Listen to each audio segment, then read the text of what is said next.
माता और पिता दोनों का डीएनए मिलकर एक बच्चे का निर्माण करते हैं। लेकिन ये डीएनए फिंगरप्रिंटिंग जो प्रोसेस है ये कैसे काम करती है, सबसे महत्वपूर्ण चीज आज हम ये समझने वाले हैं। आपने अक्सर सुना होगा कि माता पिता का डीएनए ही बच्चे से मिलता है या उसमें जाता है। और डीएनए की एक संरचना देख रहे हो। इस डीएनए के अंदर एडेनिन, ग्वानिन, थाइमिन और साइटोसिन नाइट्रोजनस बेस पाए जाते हैं। ये नाइट्रोजनस बेस हमेशा जुड़े होते हैं और इनकी श्रृंखला या एक कोडिंग होती है। ये हर जो भी मानव है, प्राणी है, उनके अंदर अलग अलग प्रकार से डिजाइन होती है और इसी डिजाइन के कारण ये अपनी स्पेसिफिक एक आइडेंटिटी बनाते हैं। ऑफ डीएनए फिंगरप्रिंटिंग की सबसे पहले 1984 में एलेफ जेफरीज के द्वारा इस मेथड को डेवलप किया जाता है। ये एनालाइज करते हैं सीक्वेंस ऑफ डीएनए के। डीएनए का जो सीक्वेंस होता है ना, वो अलग अलग होता है, मतलब एक तरह से कोड या डिजाइन किया हुआ होता है। प्रिंटिंग वास्तविकता में होती क्या है? वह तकनीक जिसके द्वारा डीएनए की एक विशिष्टता के आधार पर किसी व्यक्ति की पहचान की जाती है, डीएनए फिंगरप्रिंटिंग कहलाता है। अब वो चाहे क्रिमिनल हो, चाहे आप कह रहे हो कि ये हमारा बच्चा नहीं है, बच्चा है कि यही मेरे पापा हैं, ऐसे केस को सोल्व करना हो। इस विज्ञान की आधारशिला एक ब्रिटिश वैज्ञानिक सर एलेफ जेफरीज के द्वारा 1984 में रखी गई और 85 में इसको मान्यता मिल गई थी। तो 85 में इन्होंने 84 में इसको डिस्कवर किया, 85 में मान्यता मिल गई। अब डीएनए फिंगरप्रिंटिंग से प्राप्त सबूतों को साक्ष्य के रूप में, एविडेंस के रूप में मान्यता दे दी है। ये चीज ध्यान रखना, बहुत पहले ही दे दी है, वीडियो में आज बता रहा हूँ, इसलिए मैं आपको बता रहा हूँ कि मान्यता दे दी है। अब इस DNA fingerprinting used to identify a criminal, कैसे ये क्रिमिनल को पकड़ता है, कैसे क्रिमिनल इससे पकड़े जाते हैं। दोस्त, डीएनए फिंगरप्रिंटिंग, अगर डीएनए आपके बाल, एक छोटा सा बाल हो गया था ना, मेरा बाल नहीं उखाड़ पाएगा, ये लाइन अक्सर आपने सुनी होगी। अब अगर कोई क्रिमिनल कहीं पे क्राइम करके एक बाल छोड़ जाए तो वो बाल ही तुम्हारी खाल उखाड़ने के लिए काफी होगा, क्योंकि वहां पर डीएनए छूटता है। बात समझ में आई? इस बात समझ में आई? स्किन के अंदर, थूक के अंदर, सलाइवा के अंदर भी डीएनए की कुछ मात्रा जाती है। तो ये चीज ध्यान रखिएगा। वीर्य, स्तंभ के अंदर, शुक्राणु, अंडाणु दोनों प्रकार के हो सकते हैं, उनके अंदर है ना, किसी भी अंग की बात कर ली जाए उसके अंदर, सब जगह पर डीएनए मौजूद। और डीएनए मिला मतलब कि काम तमाम। अगर कोई व्यक्ति क्राइम करके भाग गया और मान लीजिए कहता है नहीं मैं तो वहां था ही नहीं साहब, क्या सबूत है तुम्हारे पास, अगर वहां पर डीएनए के कुछ सैंपल मिल गए तो भाई साहब उन सैंपल के आपके डीएनए से मैच करवाया जाएगा, और अगर वो मैच हो गया मतलब आप वहां उपस्थित थे। डीएनए फिंगरप्रिंटिंग की जो विधि है ना, ये कैसे काम करती है?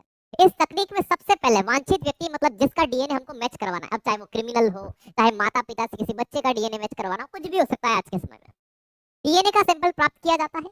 डीएनए का सैंपल सामान्य, याद रखिएगा, सामान्यतः रक्त से तैयार किया जाता है। रक्त से मिल जाए तो ठीक, जैसे मान लीजिए कहीं खून हुआ तो ब्लड भी गिरा हो सकता है, तो ब्लड में भी हो सकता है। उसके अलावा वीर्य में हो सकता है, बोन मेरो में हो सकता है, आदि से भी डीएनए का सैंपल तैयार किया जा सकता है। रूट, बाल पूरे बाल में नहीं होता, बाल जो जड़ों से निकलते हैं ना खींच करके, उनकी जड़ में होता है, क्योंकि उसके साथ स्किन आती है। इस कार्य हेतु डीएनए की अल्प मात्रा की आवश्यकता होती है, कोई बहुत ज्यादा नहीं चाहिए। एक बाल अगर जड़ सहित नीचे गिरा हुआ है तो उसकी रूट में डीएनए मिल जाएगा। चलिए भैया, ये तो डीएनए प्राप्त कर लिया, अब क्या होगा? प्राप्त डीएनए सैंपल को रिस्ट्रिक्शन एंडो, याद रखिएगा पुरानी मेथड है, न्यूक्लियस एंजाइम से क्रिया कराई जाती है। कि सर क्यों क्रिया करा रहे हैं इस एंजाइम के साथ? ये रेस्ट्रिक्शन एंडो न्यूक्लियस एंजाइम से उसकी जब क्रिया कराते हैं तो वो एक जेल का फॉर्म होता है। तो उस जेल इलेक्ट्रोफोरेसिस डीएनए, है ना, याद रखना, जेल इलेक्ट्रोफोरेसिस डीएनए फिंगरप्रिंट तैयार हो जाता है। इससे मैच करना अब सरल होगा, डीएनए का सीक्वेंस पकड़ना आसान होगा। जेल से प्राप्त, जेल वो वाली नहीं, ये जो जेल बना है ना इस एंजाइम के कारण, इस जेल से प्राप्त डीएनए को अब नाइट्रोसेल्यूलोज फिल्टर मेम्ब्रेन, कौन सी मेम्ब्रेन? नाइट्रोसेल्यूलोज फिल्टर मेम्ब्रेन में स्थानांतरित कर दिया जाता है। 80 डिग्री सेंटीग्रेड पर ओवन में रखा जाता है, जिससे फिल्टर पेपर पर डीएनए का प्रोब बन जाता है। एक उस पे एक प्रोब, मतलब स्ट्रक्चर बन जाता है, डीएनए कैसा दिख रहा था। इन डीएनए प्रोब को धोने के पश्चात फोटो रेडियोग्राफी द्वारा उसका विश्लेषण, एक डिजाइन तैयार होता है। जैसे यहाँ दिख रहा है ना ये डीएनए, ठीक उसी तरह से। अब वो जो डिजाइन बना, वो जो डिजाइन बना, उस डिजाइन की बात की। इस प्रकार जेल पर प्राप्त डीएनए बैंड को, है ना, शक के दायरे में आए व्यक्ति के डीएनए फिंगरप्रिंट से मिलाया जाता है। दोनों के डीएनए को सेम प्रोसेस से गुजारा जाता है। अब उन दोनों बैंड को जब मिलाया जाता है, यदि दोनों फिंगरप्रिंट में बेंड्स एक समान, बेंड्स मतलब कौन, जैसे एडेनिन ग्वानिन के साथ, या है ना एडेनिन थाइमिन के साथ जुड़ता है और ग्वानिन साइटोसिन के साथ, तो इनकी जो मैचिंग के जो बेंड्स बने थे, ये जो जॉइंट्स बने थे, ये जॉइंट्स अगर हूबहू मैच हो जाते हैं तो समझ लेना जिस पर शक किया जा रहा है उससे मिलाए जाते हैं। इसी प्रकार यदि फिंगरप्रिंट्स में असमानता होती है तो व्यक्ति निर्दोष, और अगर समानता होती है तो दोस्त वो क्या हो जाएगा, ये चीज ध्यान रखिएगा, अगर समानता मिलती है तो वो दोषी हो जाता है।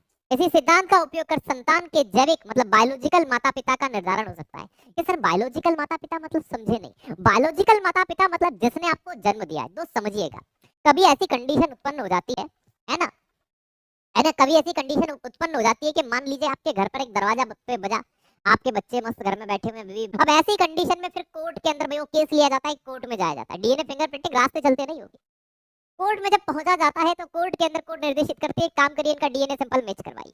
अब संबंधित व्यक्ति का और उस बच्चे का डीएनए लिया जाता है सैंपल और कहाँ पहुंचा दिया जाता है, क्षेत्रीय प्रयोगशाला के अंदर, क्योंकि नेशनल वाली तो हैदराबाद में है। जैसे मध्य प्रदेश के कहाँ पर है दोस्त ध्यान रखिएगा, सागर में है, तो वहां पहुंचा दिया गया। तो वहां पर सैंपल जाते हैं, उन सैंपल की वापस से क्या होगी, अब डीएनए फिंगरप्रिंटिंग की पूरी प्रोसेस की जाती है। अब वापस से उन डीएनए सैंपल्स को लिया जाएगा, एंजाइम में लिया जाएगा, फिर जेल बनेगा, जेल से वापस से 80 डिग्री सेंटीग्रेड पे उन पे ओवन में रखा जाएगा, उसकी एक स्केल बन जाएगी, उनको मैच करवाया जाएगा। अगर वो डीएनए सैंपल उस बच्चे से मैच हो जाता है, मतलब बच्चा सही बोल रहा था, बच्चा भगवान का रूप है, भाई साहब तुम कहीं ना कहीं गए होंगे क्रिकेट खेलने के लिए। अब इसके क्या है, इसी को कहते हैं फोरेंसिक प्रयोगशाला, जहां पर ये सारा काम होता है वो फोरेंसिक लैब कहलाती है। कानूनी समस्याओं के समाधान, जैसे कि वो बच्चे का निपटारा, भैया वास्तविकता में बायोलॉजिकल फादर था या नहीं था, अपराधी की पहचान करने के लिए कभी कभी परिवार में पितृत्व की समस्या खड़ी होती है कि महिला कहती है कि अमुक व्यक्ति उसके बच्चे का बाप है, ये जो मैंने पूरी कहानी समझाई, ऐसी स्थिति में डीएनए फिंगरप्रिंटिंग की सहायता से उसके पिता की पहचान की जा सकती है। पृथ्वी पर किसी जीव की जाति की उत्पत्ति तथा अन्य जातियों के साथ उसके संबंध की जानकारी के लिए भी डीएनए फिंगरप्रिंटिंग का सहारा ले सकते हैं। अगर डीएनए मैच हो रहा है तो मतलब कहीं ना कहीं थोड़ा बहुत मैच हो रहा है, जैसे मान लीजिए 80% 90% किसी प्रजाति के साथ, बंदर के साथ इंसानों का डीएनए मैच हो गया, मतलब ये प्रूव हो जाएगा कि बंदर ही इंसानों के पूर्वज हुआ करते थे। और क्या चीज हो सकती है दोस्त, ल्यूकेमिया जैसे आनुवंशिक जो रोग होते हैं, डीएनए है ना, तो ये से ध्यान रखना, ऐसे कोई आनुवंशिक रोग होते हैं तो आनुवंशिक रोग की पहचान हो सकती है। किसी व्यक्ति का किसी दूसरे व्यक्ति के साथ आनुवंशिक संबंध, मान लीजिए कोई आपका भाई बचपन में गुम हो गया था, है ना, इलाहाबाद जैसे अभी कुंभ चल रहा है, बहुत सारे कहानियां पड़ी हुई, कुंभ में गुम हो गया था। फिंगरप्रिंटिंग की प्रमुख समस्या भी है कि भाई क्या इसे सर बदला जा सकता है, बिल्कुल बदल सकते हैं। कानून के ऊपर भी जब डीएनए फिंगरप्रिंटिंग की जहाँ प्रयोगशाला होती है, वहाँ एक तकनीक के बारे में मैंने आपको कहा था पीसीआर, और मैंने कहा था मैं बाद में बताऊंगा।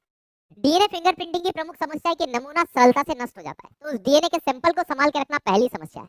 जेनेटिक जंग के सूक्ष्म कण भी डीएनए नमूनों को संक्रमित कर देते हैं। जेनेटिक जंग का मतलब ये होता है कि जेनेटिकली कुछ ऐसे छोटे छोटे सूक्ष्म जीव हो सकते हैं, है ना, माइक्रो ऑर्गेनिज्म हो सकते हैं, जो उस डीएनए सैंपल को डैमेज कर देंगे, नष्ट कर देंगे। तो एक तो उसको संभाल के रखना, इसीलिए उस एंजाइम से क्रिया करवाते हैं उसको, ताकि वो डीएनए सैंपल नष्ट ना हो। अगला, डीएनए फिंगरप्रिंटिंग का कार्य करने के लिए उपयुक्त नमूने की आवश्यकता होती है, फिर भी पीसीआर, है ना, पॉलीमर चेन रिएक्शन बोलते हैं जिसको, इस पीसीआर का उपयोग आज डीएनए फिंगरप्रिंटिंग में सबसे ज्यादा होता है ना। एक नवीन तकनीक का उपयोग, है ना, किया जाता है, लेकिन मान लीजिए ये एक मशीन है और मशीन के माध्यम से अगर पीसीआर पॉलीमर चेन रिएक्शन करवाई जा रही है और उस चेन रिएक्शन के कुछ कुछ पार्ट्स में अगर गड़बड़ कर दी जाए, है ना, भाई सीधी सी बात है, अगर मान लीजिए कि कोई ऐसा व्यक्ति जो चाहता नहीं कि डीएनए मैच हो, तो उस मशीन में गड़बड़ करवा दे वो किसी कारणवश, तो पीसीआर डीएनए के दुश्मनों का इस्तेमाल कर सकता है और परिणाम दे सकता है। दुश्मनों का, डीएनए के दुश्मन मतलब कौन, तो चाहते नहीं कि डीएनए मैच हो जाए या रिपोर्ट सही सामने आ जाए, वो क्या करेंगे, वो इस पीसीआर मशीन में कुछ ना कुछ गड़बड़ करवाने की कोशिश कर सकते हैं। सर हो सकती है, हाँ बिल्कुल हो सकती है,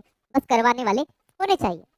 ठीक है, तो ये एक समस्या है इसके सामने। लेकिन ये संस्थाएं जो हैं, डीएनए फिंगरप्रिंटिंग के इंडिया की बात करूं, ये कहीं ना कहीं सरकार के हाथ में है, आसानी से कोई इनमें परिवर्तन रस्ते चलते तो नहीं करवा सकता ना। रस्ते चलते कोई व्यक्ति डीएनए को क्या कर सकता है, भाई मुझे शक है कि ये मेरे पिताजी है या मेरा बच्चा है या मेरी माँ है या मेरा बेटा बेटी, तो रस्ते चलते आप डीएनए टेस्ट भी नहीं करवा सकते, उसके लिए बकायदा आपको कोर्ट जाओगे, कोर्ट परमिशन देगा, उसके बाद सारी चीजें होंगी। इस तरह से डीएनए फिंगरप्रिंटिंग काम करती है। उम्मीद है ये चीजें आपको समझ में आई होगी। बहुत बहुत शुक्रिया, धन्यवाद। फिर मिलते हैं अगली जानकारी के साथ, तब तक के लिए स्वस्थ रहे, मस्त रहे, धन्यवाद।